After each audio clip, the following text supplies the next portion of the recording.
예부와 찬양대의 귀한 찬양 감사합니다. 네, 우리는 지난 시간에 우리의 싸움이라는 제목으로 말씀을 살펴보았습니다. 오늘 읽었던 에베소서 6장 12절 말씀에 보면 우리의 씨름은 혈과 육을 상대하는 것이 아니요 통치자들과 권세들과 이 어둠의 세상 주관자들과 하늘에 있는 악의 영들을 상대함이라 라고 말씀을 하고 있습니다. 여러분, 우리는 매 순간순간 치열한 싸움을 싸우고 있습니다. 그리고 이 싸움의 상대가 혈과 육을 상대하는 것이 아니라 악의 영들을 상대한다라고 말씀을 하고 있습니다. 그래서 이 전쟁은 영적 전쟁이며 이 싸움은 우리가 싸워야 할 우리의 씨름이라는 것을 우리는 기억해야만 합니다. 그런데 이 영적인 전쟁에 대해서, 영적 싸움에 대해서 별로 관심이 없는 분들도 있을 수 있습니다. 반대로 너무나 관심이 있어서 성경에서 교훈해주는 그 이상으로 지나친 관심을 기울이는 분들도 있을 수 있습니다. 그런데 이러한 두 가지 양극단은 둘 다 위험하다는 것을 우리는 알아야 합니다. 여러분, C.S. 루이스라는 작가는 스크루테이프의 편지라는 그 책의 서문에서 이 문제에 대해서 정확하게 짚어서 이렇게 설명을 하고 있습니다. 사람들이 사탄에 대해서 생각할 때 빠지기 쉬운 정반대되는 오류가 있다. 첫째는 사탄의 존재를 믿지 않는 것이고, 둘째는 사탄의 존재를 믿되 가도하거나 불건전한 관심을 쏟는 것이다. 사탄은 이 두 가지 오류를 매우 환영한다. 사탄은 유물론자와 마술사를 똑같이 기뻐하며 환호한다 라고 그의 서문에 설명을 하고 있습니다.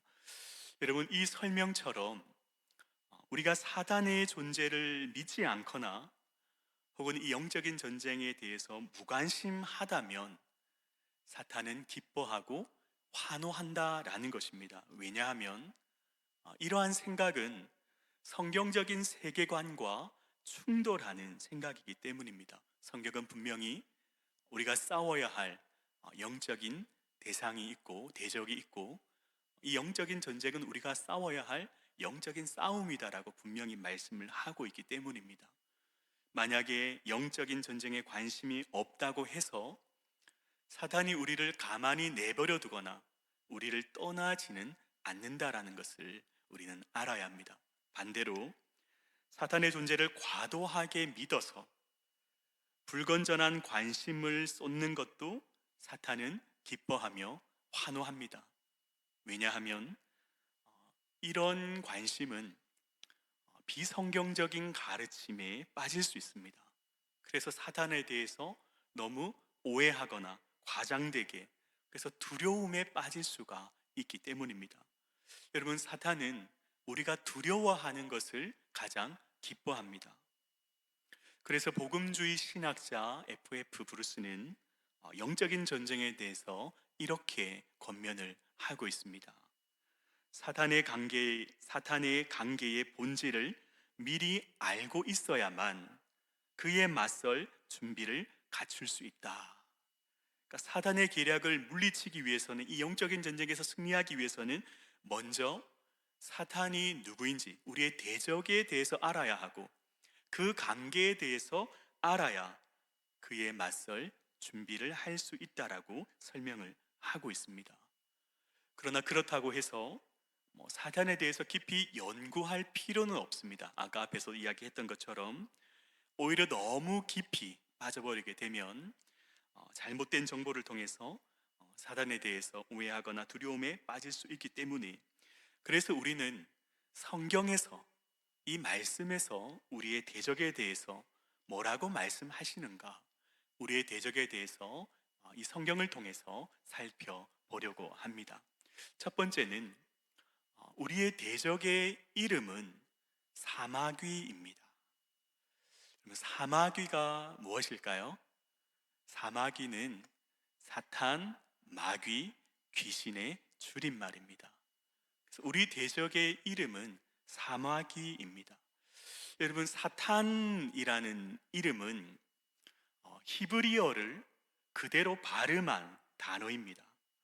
사탄이라는 이 헬라어는 그러니까 히브리어 사탄을 그대로 발음하는 읽은 것입니다. 그래서 이 사탄의 뜻은 대적자, 원수, 고소하는 자, 반대하는 자라고 하는 뜻이 있습니다.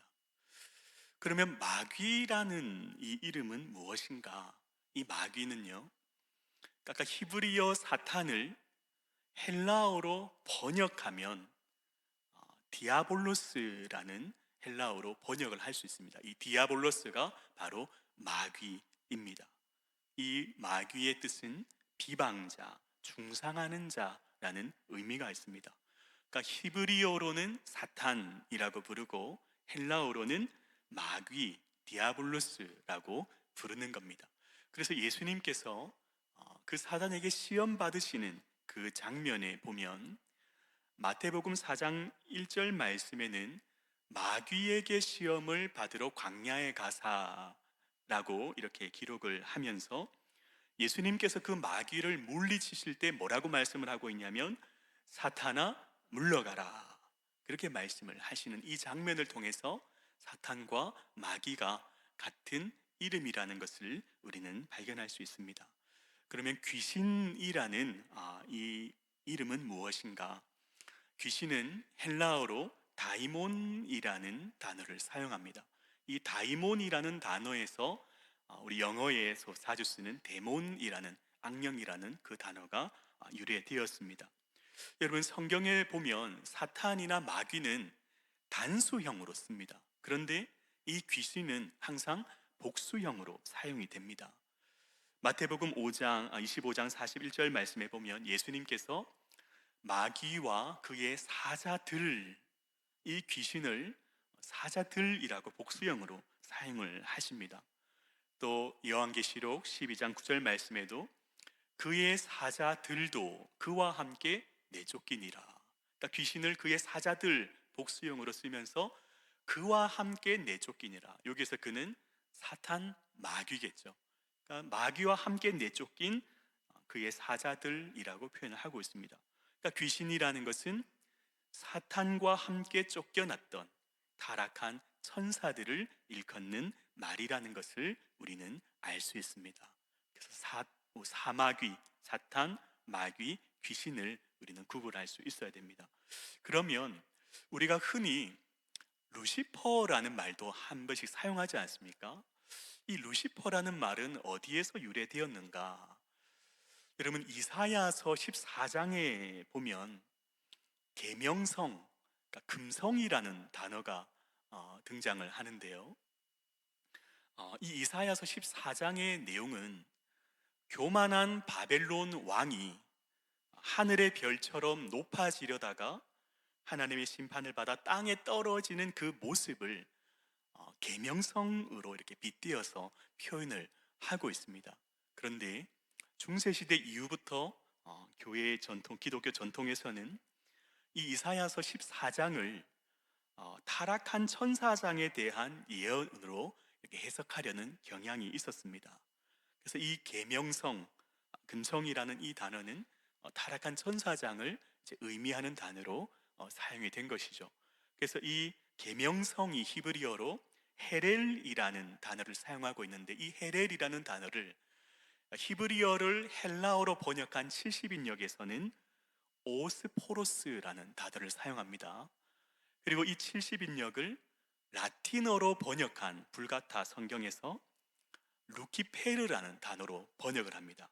그러니까 헤렐이라는 히브리어를 헬라어로 에오스포로스라는 단어로 번역을 했고, 이 헬라어를 다시 라틴어로 루키페르라는 단어로 번역을 했는데, 이 루키페르라는 단어를 우리가 잘 아는 영어 성경 킴 제임스 버전의 이 루키페르를 루시퍼라고 이렇게 번역을 하면서 우리가 흔히 루시퍼라는 단어를 보편적으로 사용을 하기 시작했습니다. 자, 그렇다면 이런 악의 사탄의 기원이 무엇인가 하는 것입니다. 여러분, 이 악은 어디서부터 와서 언제부터 있었는가 하는 것입니다. 여러분, 성경에서 악은 무에서 스스로 시작이 되어서 원래부터 존재하는 것이 아니라고 말씀을 합니다. 그렇다고 해서 하나님께서 악을 창조하신 것도 아닙니다. 그렇다면 이 악은 어디서부터 왔는가? 여러분, 성경은 하나님께서 창조하신 피조물인 천사가 하나님을 대적하면서 악이 시작되었다라고 그 악의 유래에 대해서 설명을 해줍니다. 유다서 1장 6절 말씀에 보면 이렇게 기록을 하고 있습니다. 또 자기 지위를 지키지 아니하고 자기 처소를 떠난 천사들을 큰 날의 심판까지 영원한 결박으로 흑암에 가두셨으며, 자기 지위를 지키지 아니하고 자기 처소를 떠난 천사들, 하나님의 피조물로서 하나님을 영화롭게 해야 될 그 천사들이 자신의 지위를 본분을 망각한 채 하나님과 같이 되려고 그 처소를 떠난 그 천사들을 하나님께서 심판하셨다라고 말씀을 하고 있죠. 베드로후서 2장 4절 말씀에는 하나님이 범죄한 이 천사들을 용서하지 아니하시고 지옥에 던져 어두운 구덩이에 두어 심판 때까지 지키게 하셨다라고 말씀을 하고 있습니다. 이처럼 성경은 하나님께서 창조하신 천사가 하나님처럼 되려는, 하나님 자리에 오르려는 교만함으로 반역한 것이 이 악의 기원이다라고 우리에게 설명을 해 주고 있습니다. 그렇다면 이 악의 뿌리가 무엇인가? 이 악의 뿌리를 교만이라고 말씀을 합니다. 여러분, 에스겔 28장의 내용은 아까 이사야서 14장의 내용처럼 교만한 두로왕이 하나님께 받는 심판에 대해서 기록한 말씀이 에스겔 28장에 기록이 되어 있습니다. 그런데 이 28장은 두로왕을 이야기하는 것 같지만 두로왕 배후에 역사하는 이 반역한 사탄의 교만함에 대해서 드러내는 말씀으로 해석을 할 수 있습니다. 그래서 에스겔 28장 13절에는 이렇게 기록이 되어 있습니다. 내가 옛적에 하나님의 동산 에덴에 있어서, 사단이 하나님의 동산 에덴에 있었다라고 말씀을 하고 있죠. 그리고 에스겔 28장 12절 말씀에는 너는 완전한 도장이었고 지혜가 충족하며 온전히 아름다웠도다. 그러니까 하나님께서 이 천사를 완전하고 지혜롭게 온전하게 아름답게 창조하셨다라고 말씀을 하고 있습니다. 그리고 14절 에스겔 28장 14절 말씀에는 너는 기름 부음을 받고 지키는 그룹임이여. 그리고 하나님의 성산에 있어서 그 천사를 기름 부어서 하나님을 지키는 그곳을 지키는 그룹으로, 또 하나님의 성산에 있어서, 하나님의 성산이라는 것은 하나님의 통치를 상징하지 않습니까? 그래서 하나님은 천사를 아름답게 완벽하게 창조하셔서 하나님과 함께 통치하며 하나님을 찬양하는 그런 지위까지 허락해 주셨는데 이 천사가 타락하기 시작한 겁니다. 그래서 에스겔 28장 17절 말씀에는 이렇게 기록이 되어 있습니다. 내가 아름다움으로 마음이 교만하였으며 내가 영화로움으로 내 지혜를 더럽혔으며 내가 너를 땅에 던져 왕들 앞에 두어 그들의 구경거리가 되게 하였도다. 내가 아름다움으로 마음이 교만하여져서 영화로움으로 내 지혜를 더럽혀져서 하나님을 반역한 대적한 이 천사의, 이 사단의 그 악의 뿌리는 바로 교만함이라고 말씀을 하고 있습니다. 여러분, 여기서 우리는 성경에서 말씀하는 교만이 무엇인지를 발견하게 됩니다. 여러분, 교만이라는 것은 자유의지를 가진 피조물만이 지을 수 있는 죄가 바로 교만이라는 죄입니다. 하나님께서 천사에게 자유의지를 주셨고 그에게 영광과 지위와 아름다움을 하나님을 높이는 일에 사용하라고 주셨는데, 그 천사는 그 하나님께 받은 것을 스스로를 높이기 위해서, 또 피조물이라는 자신의 그 위치를 망각한 채 하나님과 같이 되기 위해서 하나님의 자리에 앉아서 통치자가 되고 싶어 하는 그 교만함이 악의 뿌리라고 설명을 해주고 있습니다. 그래서 하나님께서 왜 교만을 가장 싫어하시는지 이것을 보면 우리는 알 수 있습니다. 여러분, C.S. 루이스는 순전한 기독교라는 저서에서 이렇게 설명을 하고 있습니다. 교만은 동물적 본성을 통해서 오는 것이 아니라 순전히 영적인 악이다. 그러니까 이 교만함이 인간의 욕망으로부터, 인간으로부터 나오는 것이 아니라 이 교만은 사단으로부터, 지옥에서 올라오는 영적인 악이라고 설명을 하고 있습니다. 악한 사단 마귀의 기원이요 본질은 교만함입니다. 이 교만은 악을 생산하는 공장과도 같기 때문에, 그래서 우리는 이 교만을 미워하고 멀리할 수 있어야만 하는 것입니다. 하나님의 피조물인 우리는 겸손한 마음으로 항상 피조물이라는 우리의 위치를 잊어버리지 말고, 우리의 본분을 망각하지 말고, 우리의 본분인 하나님을 영화롭게 하는 삶을 살아가시는 우리 성도님들 되시기를 주님의 이름으로 축원합니다. 세 번째로 살펴볼 것은, 그렇다면 우리의 대적 사단의 속성, 사단의 악한 속성은 무엇인가를 몇 가지 살펴보겠습니다. 여러분, 하나님의 이름은 그 이름에 하나님의 아름답고 거룩한 그런 성품과 속성을 그 이름에 반영하지 않습니까? 마찬가지로 우리의 대적 그 사탄의 이름도 그 이름의 악한 속성이 반영되어 있습니다. 그래서 사탄은 우리의 대적이라는 것을 그 이름을 통해서 알 수 있습니다. 여러분, 신약 성경에 사탄이 우리의 원수라고, 무려 30번 이상 우리의 원수다라고 기록이 되어 있습니다. 사탄이라는 그 이름의 뜻에 이 악한 속성이 반영되어 있는데, 아까 우리가 살펴본 것처럼 이 사탄이라는 이름에는 대적자, 원수, 고소하는 자, 반대하는 자라는 그런 이름의 뜻이 있습니다.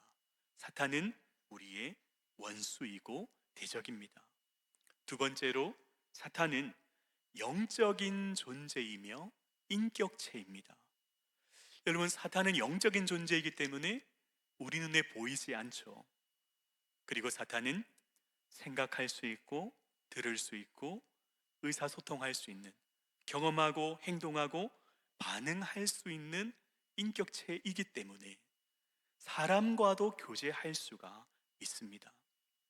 이 사탄은 도적자요 살인자라고 말씀을 하고 있습니다. 요한복음 8장 44절 말씀에 보면 그는 처음부터 살인한 자요 라고 기록이 되어 있습니다. 요한복음 10장 10절에는 도둑이 오는 것은 도둑질하고 죽이고 멸망시키려는 것뿐이요. 그러니까 사탄이 우리에게 다가오는 것은 우리의 모든 것을 빼앗고 우리를 죽이고 멸망시키기 위해서 우리에게 접근한다. 그냥 사단의 모습으로 접근하는 것이 아니라 양의 탈을 쓴 늑대처럼 광명한 천사의 모습으로 우리에게 다가와서 우리의 것을 빼앗고 죽이고 멸망시키려고 우리에게 접근한다라는 것을 우리는 기억해야 합니다. 이 사단의 가장 강력한 무기는 거짓과 속임수입니다. 요한복음 8장 44절 말씀에 보면 진리가 그 속에 없으므로 진리에 서지 못하고 거짓말을 말할 때마다 제 것으로 말하나니 이는 그가 거짓말쟁이요 거짓의 아비가 되었습니다. 진리가 그 속에 없기 때문에 사탄은 거짓을 말합니다. 거짓말쟁이요 거짓의 아비로서 사탄은 지금도 그 에덴 동산에서 교묘한 말로 아담과 하와를 속여서 그 선악과를 먹게 해서 죄와 사망에 이르게 한 것처럼 지금도 사단은 교묘한 말로 거짓과 속임수로 우리를 속여서 하나님을 오해하게 만들고 말씀을 오해하게 만들고 하나님으로부터 멀어지도록 만드는 것이 바로 사단의 거짓과 속임수입니다. 이 사단은 시험하는 자입니다. 예수님께서 공생애를 시작하실 때 그 십자가의 일을 걷지 못하도록 사탄이 시험했던 것처럼 지금 이 시대에도, 이 마지막 시대에도 사탄은 교회와 성도들이 하나님의 뜻대로 살지 못하도록 세상의 방법을 따라 살아가도록 성도들을 미혹하고 유혹하며 시험하고 있다라는 것을 우리는 기억해야 합니다. 이 사단은 하나님의 말씀에 도전합니다. 말씀의 씨앗이 우리 마음 가운데 심기지 못하도록 우리 마음 가운데 떨어지는 그 순간 하나님의 말씀을 낚아채 가려고 합니다. 말씀을 교묘하게 왜곡하거나 말씀을 오해하도록 불신하게 만들어 버립니다. 또한 거짓 복음, 다른 복음을 전하거나 하나님의 복음이 전파되는 것을 방해하고 있습니다. 이 사탄은 참소하는 자입니다. 성도는 그리스도의 보혈로서 깨끗하게 죄값을 씻음받아서 더 이상 정죄함을 받지 않는다라고 로마서는 분명히 말씀을 하고 있습니다. 그런데 사탄은 우리가 죄를 짓도록 덫을 놓아서 죄를 지어버리면 그 우리의 연약함을 드러내고 정죄하고 우리의 죄책감과 두려움을 자극하여서 하나님께로부터 멀어지도록 계속해서 우리를 참소하는 자가 바로 사탄입니다. 결국 사탄은 악합니다. 언제나 비열하게 싸웁니다. 우리가 가장 연약할 때, 특히 우리의 약점을 보이고 틈을 보일 때까지 끈질기게 기다립니다. 우리를 넘어뜨리기 위해서 몇 주, 몇 달, 몇 년을 기다릴 수 있는 인내심이 사탄에게 있습니다. 아주 더럽고 치사하게 그 사탄의 괴계가 얼마나 잔인한 것인지 우리는 과소평가해서는 안 됩니다. 무자비한 공격을 퍼붓고 우리가 완전히 파멸하도록 수단과 방법을 가리지 않습니다. 사탄에게 정정당당함이란 찾아볼 수 없습니다. 조금의 선함도 조금의 자비심도 찾아볼 수가 없습니다. 그러나 우리는 이 사탄을 두려워하지 않아도 됩니다. 두려워할 필요도 없고 두려워해서도 안 되는 것입니다. 왜냐하면 사탄은 한계가 있는 존재이기 때문입니다. 여러분, 우리가 항상 기억해야 할 것은 이 사탄은 하나님께서 창조하신 피조물이라는 것을 우리는 기억해야 합니다.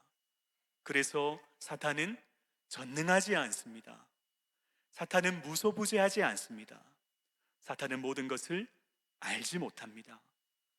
우리의 과거는 알 수 있을지 모르지만 우리의 미래는 알 수 없습니다. 그리고 성경은 이 사탄을 이미 패배한 원수라고 말씀을 합니다.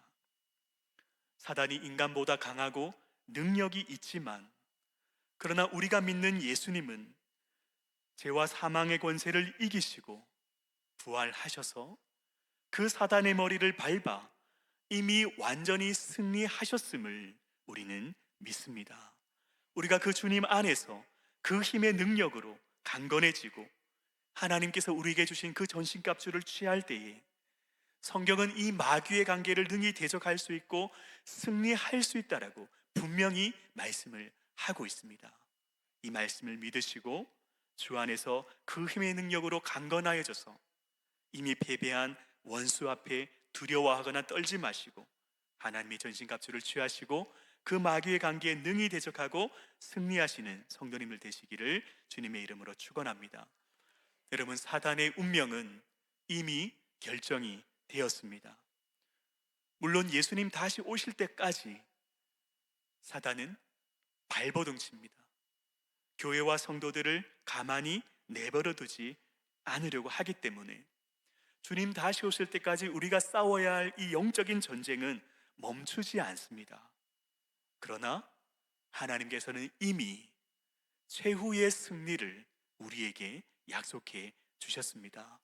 그리고 하나님은 그 최후의 승리를 이루시기 위해서 지금도 멈추지 아니하시고 일하시고 역사하고 계신다라는 것을 우리는 믿어야만 하는 것입니다.